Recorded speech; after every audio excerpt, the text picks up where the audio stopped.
오늘 함께 은혜 나누실 말씀은 창세기 18장 20절부터 25절까지 말씀입니다. 본문을 다 함께 읽겠습니다. 여호와께서 또 이르시되 소돔과 고모라에 대한 부르짖음이 크고 그 죄악이 심히 무거우니 내가 이제 내려가서 그 모든 행한 것이 과연 내게 들린 부르짖음과 같은지 그렇지 않은지 내가 보고 알려 하노라. 그 사람들이 거기서 떠나 소돔으로 향하여 가고 아브라함은 여호와 앞에 그대로 섰더니 아브라함이 가까이 나아가 이르되 주께서 의인을 악인과 함께 멸하려 하시나이까. 그 성 중에 의인 50명이 있을지라도 주께서 그곳을 멸하시고 그 50의인을 위하여 용서하지 아니하시리이까. 주께서 이같이 하사 의인을 악인과 함께 죽이심은 부당하오며 의인과 악인을 같이 하심도 부당하니이다. 세상을 심판하시는 이가 정의를 행하실 것이 아니니까. 아멘. 함께 읽은 말씀을 가지고 여호와 앞에 서야 할 때라는 제목으로 함께 은혜를 나누고자 합니다. 성경에는 시대마다 하나님께서 역사를 이루기 위해서 택하셨던 사람들, 부르셨던 사람들, 구약에 사용하셨던 수많은 하나님의 사람들이 등장합니다. 구약의 수많은 믿음의 사람들, 다 하나님의 사람들로 부름받아서 쓰임받았고, 신약 성경에도 많은 사람들이 하나님의 사람으로 택하여 부름받아서 그 시대에 쓰임받았습니다. 사도 바울이 믿음의 아들 디모데를 가리켜 이렇게 불렀습니다. 디모데전서 6장 11절입니다. 오직 너 하나님의 사람아 이것들을 피하고 의와 경건과 믿음과 사랑과 인내와 온유를 따르며. 사도 바울도 역시 하나님의 사람으로 부름받아서 하나님께서 그 시대에 쓰셨던 사도입니다. 디모데를 향하여서 사도 바울이 말한 것은 오직 너 하나님의 사람아 라고 하는 코칭이었습니다. 오늘 이 시대 모든 교회와 모든 성도들도 하나님의 사람이라는 거룩한 정체성을 가지고 이 시대적 사명을 감당하며 하나님의 백성으로 살아가야 될 줄 믿습니다.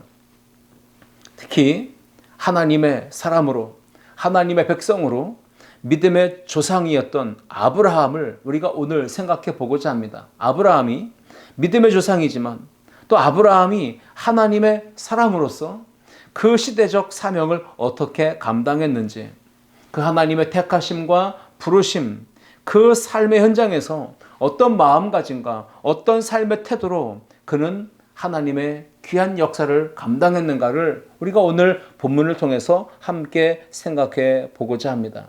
우리가 그리스도인으로 하나님의 백성이라고 하는 거룩한 정체성을 지닌 하나님의 사람으로서 이 정체성에 걸맞는 그러한 삶을 살아가야 되는데, 우리는 아브라함을 통해서 어떠한 그리스도인다운 하나님의 사람다운 삶의 정체성을 가진 삶을 살아야 되는지 오늘 본문을 통해 세 가지를 살펴보며 함께 은혜를 나누고자 합니다.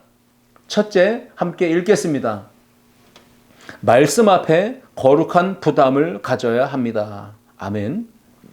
저와 여러분이 하나님의 사람, 하나님의 거룩한 나라 백성이라는 것을 분명하게 확증하려면 영적인 문제 앞에서, 거룩한 문제 앞에서 이 부담을 가지고 우리가 살고 있는지를 확인해 볼 수 있어야 합니다. 하나님의 형상대로 지음받은 성도다 하면 마땅히 하나님의 자녀된 정체성, 하나님의 백성이요 하나님의 사람이라고 하는 거룩한 정체성에 걸맞는 삶이 있어야만 하는 것입니다. 죄악으로 물든 이 세상에서 탁월한 영적인 감각과 기능이 과연 예민하게, 민감하게 작동되고 있는지 우리는 자신의 영적 상태를 잘 살펴볼 수 있어야 됩니다. 혹여나 센서가 고장나서 감각을 전혀 하지 못하고 있는 상태에 있지는 않은지, 그래서 우리는 매일 매순간 점검해 봐야 하고 또 주기적으로든 정기적으로든 자신의 영적 상태를 계속 점검하고 확인해 볼 필요가 있는 것입니다. 육신적인 문제에는 민감하면서 그리고 빠르게 대처하면서 정작 영적인 문제에 대해서는 관심이 없고 영적인 감각을 잃어버린 채 둔감하게 살아가고 있다면 그것은 하나님의 백성다운, 하나님의 사람다운 삶의 가치관을 잃어버리고 살기가 쉬운 상태에 놓여 있는 참 심각한 상태라고 볼 수 있습니다. 아브라함이 영적으로 깨어있는, 정말 영적인 감각이 민감했던 하나님의 사람이었음을 확신할 수 있는 근거가 있습니다. 그것은 바로 말씀 앞에서 아브라함이 거룩한 부담감을 가졌다는 것을 보여주었던 것입니다. 아브라함은 어떤 사람입니까? 아브라함은 성경의 증언에 따르면 하나님의 벗이라 라고 했습니다.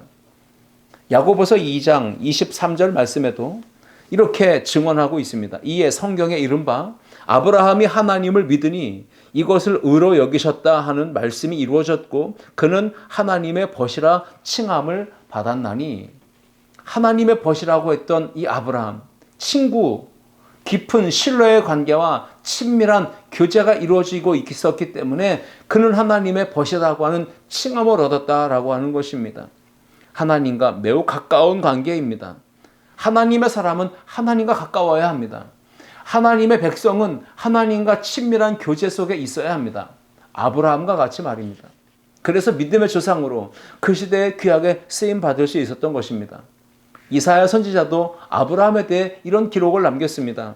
이사야 41장 8절 말씀에 그러나 나의 종 너 이스라엘아, 내가 택한 야곱아, 나의 벗 아브라함의 자손아.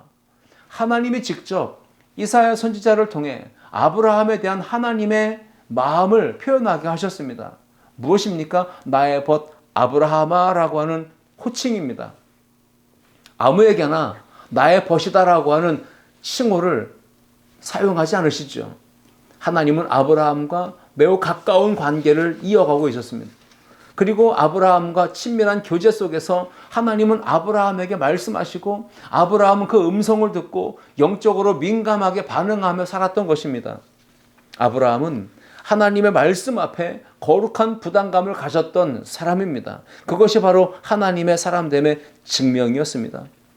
아브라함이 영적으로 깨어 있었던 모습을 오늘 본문은 우리에게 보여줍니다. 창세기 18장 내용은 아브라함이 부지 중에 지나가는 나그네, 손님, 천사들을 극진히 정성껏 대접했던 이야기를 시작으로 진행이 되고 있습니다. 극진한 대접을 잘 받았던 천사들은 떠나면서 아브라함에게 자신들이 여기에 온 목적을 이야기합니다. 그리고 어디로 가는지 그것도 알려주게 됩니다. 그 이야기를 듣고 난 아브라함은 말씀 앞에서 거룩한 부담을 가지게 됩니다. 그리고 창세기 18장 17절과 21절까지 말씀을 보시면 거기에 아브라함이 하나님의 말씀을 듣고 그 말씀에 대해 어떤 반응을 보였는지를 잘 기록해 주고 있습니다. 17절로 21절 제가 읽겠습니다. 여호와께서 이르시되 내가 하려는 것을 아브라함에게 숨기겠느냐? 아브라함은 강대한 나라가 되고 천하 만민은 그로 말미암아 복을 받게 될 것이 아니냐? 내가 그로 그 자식과 권속에게 명하여 여호와의 도를 지켜 의와 공도를 행하게 하려고 그를 택하였나니 이는 다 여호와가 아브라함에게 대하여 말한 일을 이루려 함이니라. 여호와께서 또 이르시되 소돔과 고모라에 대한 부르짖음이 크고 그 죄악이 심히 무거우니 내가 이제 내려가서 그 모든 행한 것이 과연 내게 들린 부르짖음과 같은지 그렇지 않은지 내가 보고 알려 하노라. 아멘. 여기에 하나님의 사람이었던 아브라함에게 하나님은 나의 벗이다, 나의 친구다 라고 말씀하셨을 뿐 아니라 오늘 말씀에 따르면 하나님은 아브라함에게 하시려고 하는 그 행하시고자 하는 일들을 숨기겠느냐? 숨기지 않고 나는 비밀을 다 말할 것이다 라고 말씀하셨습니다. 아브라함은 하나님의 복을 선언받습니다. 그리고 아브라함은 하나님께서 앞으로 이 소돔과 고모라에 어떤 일을 행하실지 오늘 분명히 말씀하시고 계시는 것은 심판을 행하실 것이다 라고 하는 계획, 그것을 분명하게 아브라함에게 말씀으로 알려주십니다. 그러므로 하나님의 사람은 저와 여러분이 하나님의 사람이 맞다면, 백성이 맞다면 마땅히 하나님과 친밀한 관계와 교제 속에서 있어야 될 뿐 아니라 그런 관계가 될 때 하나님은 숨김없이 하나님이 행하시고자 하는 모든 계획을, 일들을 우리에게 낱낱이 알려주신다고 하는 사실입니다. 하나님과 친밀한 교제와 관계를 이어가며 나의 친구, 나의 벗이다라고 하셨던 아브라함에게 하셨던 것처럼 오늘 저와 여러분에게도 하나님이 행하시고자 하는 모든 계획과 그 모든 역사를 우리에게도, 저와 여러분에게도 알려주시는 놀라운 은혜가 있기를 주님의 이름으로 축원합니다. 소돔과 고모라가 어떤 성읍입니까? 그 성읍이 하나님의 심판을 받아야 되는 그런 이유를 성경은 곳곳에서 기록을 하고 있습니다. 여기에 보면 에스겔서 16장 49절을 제가 읽어보려고 합니다. 그리고 50절까지 읽을 텐데 한번 들어보십시오. 내 아우 소돔의 죄악은 이러하니 그와 그의 딸들에게 교만함과 음식물의 풍족함과 태평함이 있음이며 또 그가 가난하고 궁핍한 자를 도와주지 아니하며 거만하여 가증한 일을 내 앞에서 행하였음이라. 그러므로 내가 보고 곧 그들을 없이 하였느니라 말씀하고 계십니다. 하나님이 소돔과 고모라를 없이 하신다, 심판하셨다라고 하는 말씀입니다. 이유는 여러 가지가 있었습니다. 교만함, 그리고 태평함과 여러 가지 풍족함을 누리고 있었지만 그는 사회적 약자들에게, 가난하고 궁핍한 자들에게 도움을 주지 않습니다. 거만했습니다. 가증한 일을 일삼았습니다. 즉 성적 타락, 음행을 일삼아서 결국은 하나님께서 그 죄악상을 보시고 그를 없이 하셨다, 심판하셨다라고 에스겔 16장은 분명하게 우리에게 말씀으로 알려주고 있습니다. 아브라함은 하나님의 심판 계획을 듣습니다. 바로 자신의 조카 롯이 살고 있는 소돔에 대한 하나님의 심판 계획을 듣게 된 것입니다. 아브라함은 아쉬울 것이 없는 사람입니다. 인간적으로 볼 때 부러울 것 없고 아쉬울 것도 없는 하나님의 복과 은혜를 많이 받았던 하나님의 사람이었습니다. 그런데 오늘 극진히 대접을 받았던 천사들이 떠나면서 소돔과 고모라의 심각한 영적 타락의 상태, 죄악의 상태를 다 알려주시고 심판이 곧 임할 거다, 심판 계획을 말씀하셨을 때 아브라함은 어떤 반응을 보였는지요. 아브라함은 언제든지 영적인 일에 하나님 역사에 대한 관심이 많았습니다. 그리고 하나님의 말씀에 대해서 아브라함은 민감하게 반응을 하고 있었습니다. 그래서 즉각적으로 중보자의 모습으로 하나님 앞에 서게 되고 하나님 앞에 가까이 나아가서 긍휼과 자비를 구하며 기도했던 것입니다. 여러분, 하나님의 사람으로 택하심과 부르심을 받은 우리도 하나님 말씀 앞에 어떤 마음가짐과 어떤 태도를 보여야 할까요? 영적인 사람인지 아니면 육적인 사람인지 분명하게 구분할 수 있는 기준이 있다면 말씀 앞에서 그가 보이는 태도, 반응일 것입니다. 하나님의 시각으로, 영적인 관점으로 이 시대를 바라볼 수 있는가? 그리고 올바르게 분별할 수 있는가? 그것이 우리가 가져야 될 영적인 민감함이라는 것입니다. 하나님의 사람은 하나님 나라 백성이라고 하는 거룩한 정체성을 품어야 합니다. 그에 걸맞는 영적인 가치관과 세계관, 신앙관을 가지고 천국 백성의 사고방식으로 하나님 말씀 앞에서 거룩한 부담감을 품고 하나님의 자녀다운 삶을 살아야만 되는 것입니다. 하나님의 사람에게는 세상에 사는 사람들과는 분명하게 구분되고 또 나뉘어질 수 있는, 구별될 수 있는 또렷한 특별함이 무언가가 있어야 되는 것입니다. 하나님의 사람들은 보는 것과 듣는 것과 느끼는 것과 생각하는 것과 말하는 것과 행동하는 것이 저 세상 사람들과는 분명 달라야만 되는 것입니다. 하나님을 믿지 않는 저 세상의 이방인들과 같이 무엇을 먹을까, 무엇을 마실까, 무엇을 입을까 염려하며 근심하며 살아가는 것은 하나님의 사람의 가치관이 아니라는 겁니다. 이건 이방인들의 삶의 모습이라고 분명히 예수님도 말씀하셨습니다. 하나님의 사람은 가장 먼저 하나님 나라와 의를 추구해야 합니다. 영적인 일에서 최우선에 대한 관심을 가져야 합니다. 하나님의 말씀 앞에 있을 때 영적인 감각을 민감하게 작동시키면서 그 말씀이 임할 때 아멘으로 순종하며 아멘으로 따르는 반응을 보여야만 할 줄 믿습니다. 오늘 첫 번째 기억하십시오. 아브라함이 하나님의 사람으로서 보인 반응은 말씀 앞에 거룩한 부담을 갖는 것이었습니다. 오늘 저와 여러분도 주일 예배를 통해 하나님이 주시는 말씀 앞에서 나에게 요구하시는 미션이 있다면 그 말씀에 대해서 거룩한 부담감을 가지고 아브라함과 같이 믿음으로 반응하여 하나님께 영광 돌리는 우리 모두가 될 수 있기를 주님의 이름으로 축복합니다. 둘째, 함께 읽겠습니다. 경외함으로 주님 앞에 나아가야 합니다. 아멘. 하나님의 사람들은 말씀 앞에서 영적인 부담감을 가질 뿐 아니라 주님을 경외함으로, 즉 두려워하는 마음으로 하나님의 존전에 하나님 앞에 설 수 있어야 하는 것입니다. 아브라함은 어떻게 했습니까? 하나님의 말씀을 들었습니다. 그리고는 영적인 부담감을 가졌습니다. 거기에다가 두려운 마음을 품고 여호와 앞에 존전에 그대로 서 있었다라고 기록하고 있습니다. 아브라함은 영적인 부담감을 가지게 되었을 때 섣불리 세상으로 달려나가서 그 문제 앞에 서지 않았습니다. 즉각적으로 세상 속으로 소돔으로 달려가서 그 문제의 상황에 직면한 것이 아니라 먼저 주님을 경외하는 두려운 마음을 품고 여호와 앞에 그대로 머물러 섰습니다. 거룩하신 주님의 존전 앞에 서 있었던 것입니다. 이것이 우리가 가져야 될 영적인 태도입니다. 하나님의 사람이라면 여호와를 경외하는 마음을 먼저 품고 그 주님의 존전 앞에 서야 되는 것입니다. 나아가야 되는 것입니다.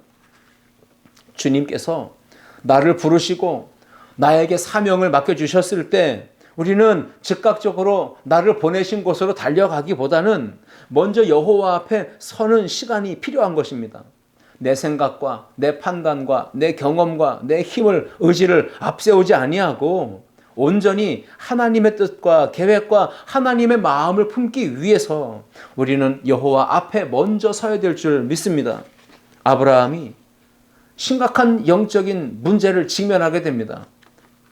하나님의 심판을 받아야 될 그 소돔과 고모라의 이 문제 상황을 알게 되고 그 말씀 앞에서 아브라함이 먼저 보인 반응은 소돔과 고모라를 향해 먼저 뛰어간 것이 아니라 기도할 기회를 놓치지 않고 여호와의 존전에 여호와 앞에 그대로 머물러 섰던 것입니다.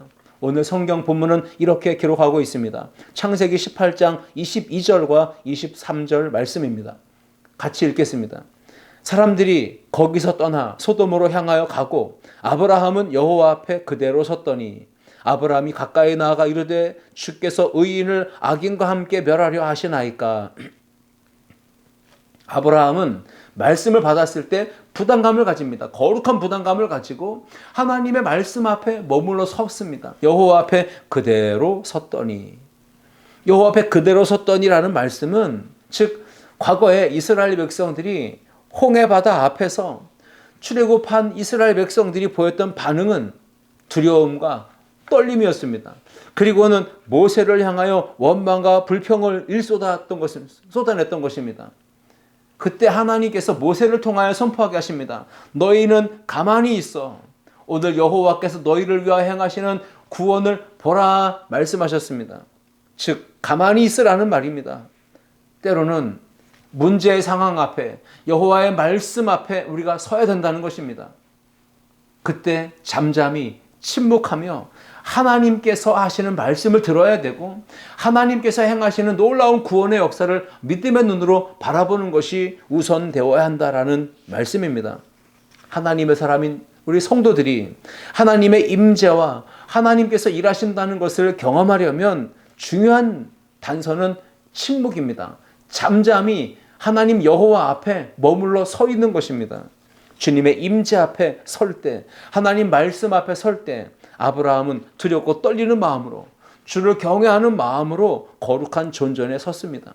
그리고 하나님께서 들려주시는 말씀, 음성을 들었고 그 음성을 통해 하나님의 계획, 하나님의 뜻, 하나님의 생각을 품을 수 있게 된 것입니다. 아브라함이 여호와 앞에 섰을 때 소돔과 고모라의 문제에 대해서 하나님의 계획, 하나님의 뜻, 하나님의 생각을 깨달았듯이 우리들도 하나님의 사람을 하면 말씀 앞에 서는 시간이 있어야 합니다.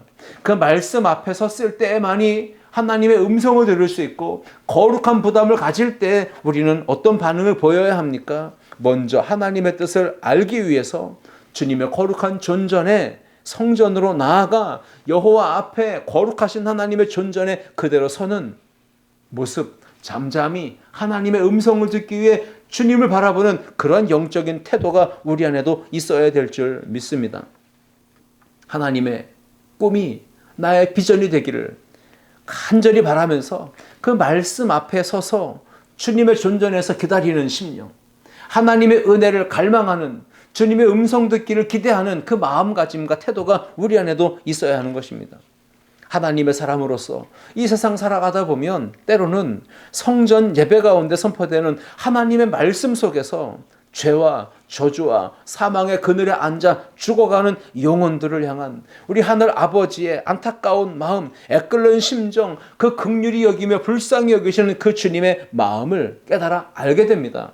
그때 누군가는 그 영혼을 구원하기 위한 하나님의 손이 되어, 하나님의 발이 되어 나아가야 되는 이 사명에 대한 부담감을 가지게 될 수 있습니다.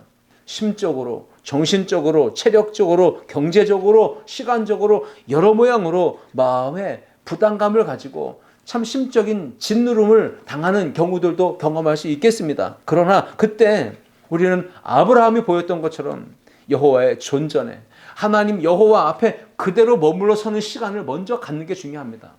거룩한 부담이 왔다고 해서 회피하거나 거룩한 부담이 왔을 때 즉각적으로 내가 뭔가 해보겠다고 나아가는 것이나 우리는 섣불리 행동할 것이 아니라 먼저 하나님의 임재 앞에, 하나님의 말씀, 여호와의 존전 앞에 머물러 서서 하나님의 마음, 하나님의 거룩한 뜻, 하나님의 생각과 계획을 계속해서 듣는 그런 시간이 먼저 우리에게 필요하다는 것입니다. 하나님 말씀이 임할 때 성령의 감동을 주십니다. 성령의 말씀이 우리 가운데 깨달아질 때 우리는 감동을 소멸하지 말고 그 말씀을 청종하고 그 말씀을 따라 순종하겠노라고 다짐할 수 있는 그런 믿음의 시간들을 우리 가운데 요구하고 있는 말씀인 것입니다. 그렇습니다. 우리가 하나님의 사람으로서 세상을 살아갈 때 영적인 어려움과 고난과 문제 상황을 마주할 수 있습니다. 우리를 가까이 부르시는 하나님의 손길이다, 사인이다라고 캐치하셔야 합니다. 그리고 먼저 예배의 자리로 나아가서 하나님 앞에 겸손히 서야 합니다. 하나님의 마음과 뜻과 계획을 깨달아 알기 위해서 우리는 귀를 기울여 청종하는 마음으로 그곳에 서야 된다는 사실입니다. 여호와를 경외함으로 주님 앞에 나아가 그 말씀 앞에서 음성을 듣기를 기대하는 우리 믿음의 성도들 다 되셔서 하나님의 영광을 위해 이 시대에 귀하게 쓰임받는 주의 사자들, 주의 일꾼들 다 될 수 있기를 주님의 이름으로 축복합니다. 셋째, 함께 읽겠습니다. 영적 중보자로서 책임을 다해야 합니다. 아멘. 하나님의 사람들은 말씀 앞에서 거룩한 부담감을 가져야 되고 그 말씀 앞에 받은 거룩한 부담감을 가졌을 때 주님의 존전에 여호와를 경외하는 마음으로 서야 된다는 것입니다. 여호와 앞에 머물러 서는 그 시간, 기도하는 시간이며 주의 음성 듣는 시간이며 하나님의 뜻과 계획과 생각을 알아가는 시간입니다. 그렇게 우리가 믿음의 삶을 살아갈 때 우리는 영적인 중보자로서의 사명을 감당할 수 있는 것입니다.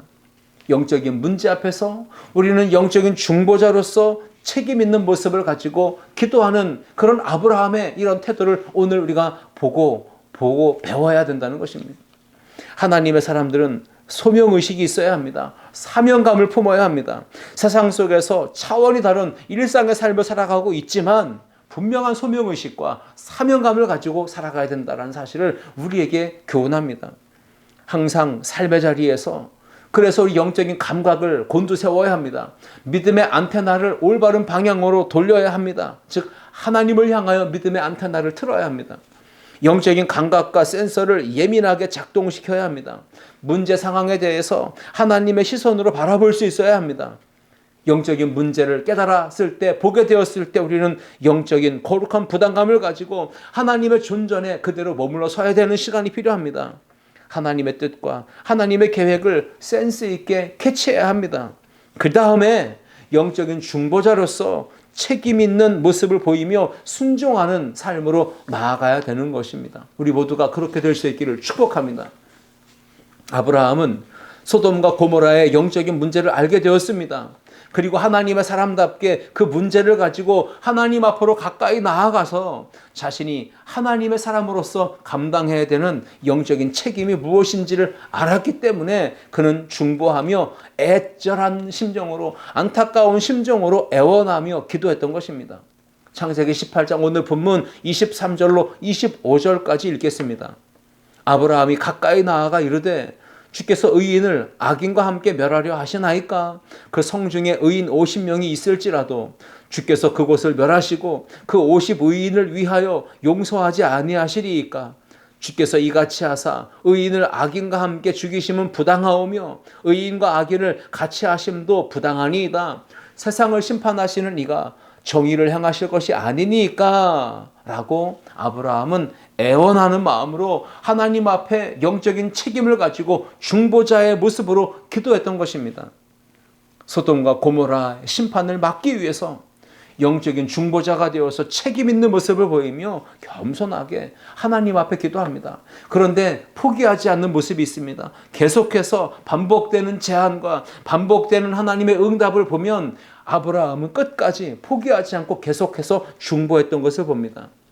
아브라함이 하나님께 제안을 합니다. 그 성읍에서 만약에 의인 50이 있다면 그래도 멸하시겠습니까? 창세기 18장 26절입니다. 여호와께서 이르시되 내가 만일 소돔 성읍 가운데서 의인 50명을 찾으면 그들을 위하여 그 온 지역을 용서하리라. 아브라함이 물었을 때 하나님은 답을 주셨습니다. 그래, 의인 50을 찾으면 내가 그 성읍을 멸하지 않겠다, 용서하겠다라고 말씀하십니다. 그러자 아브라함은 겸손하게 주님, 여호와여, 나는 티끌이고 나는 재와 같은 존재이지만 감히 주께 아뢰겠습니다 하면서 겸손한 자세를 취하며 하나님 앞에 엎드려 계속해서 간구한 것입니다. 그래서 아브라함이 하나님께 이야기합니다. 거기서 5명이 부족한 45명의 의인이 있다면 어떻게 하시겠습니까? 하나님은 그래, 45인이 있으면 내가 그 성을 용서하겠다. 또 아브라함이 또다시 제안합니다. 그러면 5명이 부족한 40명이라면 어떻게 하시겠습니까? 하나님의 대답은 똑같습니다. 40명이 있으면 내가 멸하지 않겠다. 아브라함은 계속 반복해서 숫자를 깎고 또 깎아가면서 그 성읍의 심판을 막기 위해 영적 중보자의 책임을 다하면서 기도하고 있습니다. 30명이 있으면 어떻게 하시겠습니까? 20명이 있으면 어떻게 하시겠습니까? 감히 하나님께 또 아뢰입니다. 그 성읍에 의인 10명이 있다면, 의인 10명을 찾으신다면 그 성읍을 멸하시겠습니까? 어찌하시겠습니까? 계속해서 묻죠. 창세기 18장 32절에 이렇게 기록합니다. 아브라함이 또 이르되 주는 도하지 마옵소서. 내가 이번만 더 아뢰리이다. 거기서 10명을 찾으시면 어찌하려 하시나이까? 하나님이 답을 주십니다. 이르되 내가 10명으로 말미암아 멸하지 아니하리라 말씀하십니다. 우리는 중보기도의 중요성을 알아야 합니다. 영적인 책임을 다하는 삶은 문제 상황 앞에 하나님을 찾으며 하나님 앞에 엎드려 그 성읍의 심판을 가로막기 위해, 막아서기 위해 하나님 앞에 부르짖는 기도의 자세가 우리 안에도 있어야 된다는 것입니다. 피조물에 불과한 아브라함은 자신을 티끌과 재에다가 비유하며 창조주 하나님 앞에 나아가 겸손히 조심스럽게 아뢰는 것입니다. 의인 50명, 45명, 40명, 30명, 20명, 10명까지 내려가면서 간절히 그 성읍의 구원을 하나님께 아뢰었던 것입니다. 자신의 목숨을 걸고 왕 앞에 나아가서 충원을 했던 충신들의 모습처럼 아브라함은 목숨을 걸고 하나님 앞에 피조물로서 창조주 앞에 나아갔던 것입니다. 이것이 소돔과 고모라의 심판을 막기 위해 아브라함이 보인 영적인 중보자로서의 책임 있는 모습이었습니다. 아브라함이 하나님의 사람으로서 보여줬던 이 영적인 중보자의 책임 있는 모습, 그 모습이 오늘 저에게도 여러분에게도 있기를 주님의 이름으로 축복합니다. 오늘 거룩한 주일에 성전에 나와 예배의 자리에서 선포되는 하나님의 말씀을 듣고 있는 저와 여러분, 그 말씀 앞에 서 있는 우리 모두가 나에게 주시는 레마의 말씀으로 믿고 아멘으로 화답하고 있다면 우리에게는 이 아멘 이후의 삶이 따라가야 합니다. 아멘은 믿습니다, 그대로 되길 원합니다라고 하는 뜻입니다. 동의한다는 뜻이죠. 그랬다면 아멘 이후에는 책임 있는 삶이 뒷받침되어야만 합니다. 온전한 충성과 온전한 헌신의 삶으로 영적인 책임을 다하겠습니다. 이런 다짐과 결단, 헌신이 삶이 약속이 포함되어 있는 것이 바로 아멘입니다. 하나님의 사람이라는 것을 증명하는 삶, 영적인 중보자로서의 책임을 다하는 삶, 그러한 삶이 될 수 있기를 축복합니다. 하나님의 사람은 영적인 중보자가 되어야 합니다. 그래서 책임 있는 삶을 살아가야 합니다. 우리 아름다운 교회 공동체 안에서도 서로에게 대한 관심과 돌봄이 더욱 풍성하게 일어날 수 있기를 축복합니다. 하나님은 우리 모두가 육적인 것에 관심을 갖고 거기다가 시선을 맞추고 거기다가 촉각을 곤두세우고 살기를 원하지 않으실 것입니다. 우리의 삶이 육적인 것에 머무르지 아니하고 영적인 고차원적인 삶에 머물러서 하나님 나라, 주님의 일에 관심, 영혼 살리는 거룩한 일에 지대한 관심과 시선을 가지고 적극적으로 참여하며 살기를 원하실 것입니다. 하나님의 말씀이 임할 때 영적인 거룩한 부담을 품고 하나님의 말씀 앞에 존전에 서서 주님의 음성을 듣고 나아가 영적인 중보자로서의 책임을 다하며 하나님 앞에 지속하여 반복하여 기도하는 그 모습, 오늘도 저와 여러분에게 그러한 삶이 있기를 축복합니다. 어떤 문제를 만났을 때 영적인 책임을 다해야 합니다. 그때 하나님의 긍휼과 자비를 구하는 중보의 기도가 있어야 되고 그 하나님의 부르심과 그 사명 앞에서 헌신과 충성을 다하며 살아가는 하나님의 사람들이 되어야 할 줄 믿습니다. 여러분 에스겔서 22장 30절을 보시면 이 땅을 위하여 성을 찾으며 성 무너진 데를 막아서서 나로 하여금 멸하지 못하게 할 사람을 내가 그 가운데서 찾다가 찾지 못하였으므로 라고 말하고 있습니다. 에스겔 시대에 하나님이 중보기도자, 영적인 중보자, 그 성을 무너진 데를 막아설 수 있는 하나님의 진노와 심판을 막아설 수 있는 그 한 사람의 중보자를 하나님이 찾으셨지만 그 찾을 수 없었다라고 기록하고 있습니다. 전쟁, 기문, 기근, 또 가뭄, 홍수, 산불, 지진, 재난재해와 같은 수많은 위험 요소로 인하여서 고통하며 또 한숨 쉬며 절망하고 있는 이 시대의 수많은 사람들을 바라보며 그들의 눈물과 그들의 절규와 한숨 소리를 들을 수 있는 영적인 민감함, 영적인 그런 센서 건강하게 올바르게 작동되는 우리 모두가 될 수 있기를 축복합니다. 하나님의 사람으로서 범죄함으로 황폐한 이 땅을 가슴에 끌어안고 하나님 앞에 나아가 선한 능력으로 다시 이 땅이 일어설 수 있기를, 다시 회복되고 부흥될 수 있기를 갈망하며 기도하는 영적 중보자로서의 책임을 다하는 기도와 헌신과 사랑을 실천하는 우리 아름다운 성도들 모두가 될 수 있기를 주님의 이름으로 축원합니다. 하나님의 구원의 역사를 이루는 이 시대적 사명을 감당하는 하나님의 사람들이 되려면 우리는 오늘 여호와 앞에 서야 될 때임을 기억해야 합니다. 지금은 잠잘 때가 아닙니다. 지금은 깨어 일어나야 될 때입니다. 말씀 앞에 여호와 앞에 서야 될 때입니다. 무언가 서둘러 나아가서 섣불리 행동하기보다는 하나님 말씀 앞에 서서 잠잠히 침묵하며 하나님의 음성을 듣고 주님의 계획, 주님의 생각, 주님의 마음을 품는 시간이 필요합니다. 그 시간을 통해서 우리는 영적인 중보자로서의 책임 있는 삶의 현장으로 나아가야 될 것입니다. 오늘 말씀을 기억하십시오. 오늘 우리는 말씀 앞에 거룩한 부담감을 가져야 하고 주 여호와를 경외하는 마음으로 주님 앞에 나아가서 서야 하고 나아가 영적인 중보자로서의 책임을 다하되 끝까지 포기하지 않는 그런 하나님의 사람들이 되어야 할 줄 믿습니다. 이 한 주간도 그 믿음으로 하나님과의 깊은 관계와 교제 속에 살아가는 우리 모두가 될 수 있기를 주님의 이름으로 축원합니다. 기도하시겠습니다. 참 좋으신 하나님 아버지 감사합니다. 우리를 이 시대에 하나님이 필요해서 택하시고 불러주시고 하나님의 사람들로 세워주신 줄 믿습니다. 하나님의 사람으로서 이 시대에 어떠한 마음가짐으로 어떠한 태도로 살아가야 될지 오늘 아브라함의 이야기를 통해서 우리 가운데 도전하시며 깨달음을 주시니 감사합니다. 주여, 우리도 말씀 앞에 거룩한 부담감을 갖는 신실한 사람들이 되게 도와주옵소서. 주 여호와를 경외함으로 두려운 마음으로 주님의 존전 앞에 여호와 앞에 머물러 서는 그러한 믿음의 사람들이 되게 하여 주시고, 무엇보다 하나님이 주신 이 시대적 사명을 끌어안고 영적인 중보자로서의 책임을 다하여 늘 깨어 기도하며 하나님 앞에 부르짖는 주의 성도들이 다 되게 하여 주옵소서. 감사드리며 예수 그리스도의 이름으로 기도하옵나이다. 아멘.